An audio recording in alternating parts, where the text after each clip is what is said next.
Big Bash হয়নি, রিজিকে ছিল না, নেক্সট টাইম হবে ইনশাল্লাহ।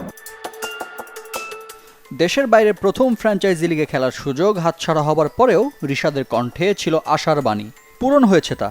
দ্বিতীয়বারের মতো বিগ ব্যাশ নিলামে দল পেয়েছেন বাংলাদেশি লেগ স্পিনার।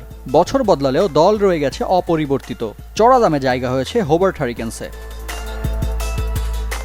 রিশাদ যেন হোবার্ট হারিকেন্সের লাকি চার্ম। টুর্নামেন্টের 14তম আসরে রিশাদকে দলে ভেড়ানোর পর প্রথমবার চ্যাম্পিয়নশিপের স্বাদ পায় ফ্র্যাঞ্চাইজিটি। যদিও বিপিএল-এর সাথে সাংঘর্ষিক হওয়ায় বিগ ব্যাশে একটিও ম্যাচ খেলা হয়নি রিশাদের।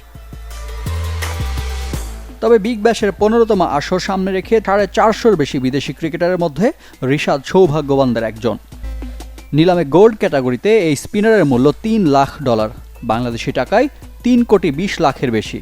পুরো টুর্নামেন্টে দলের সাথে থাকলে চুক্তির পূর্ণ অর্থ পাবেন। তবে অনিশ্চয়তা আছে এবারও। বিপিএল-এর সাথে সাংঘর্ষিক সূচির কারণে এমন সংখ্যা প্রবল।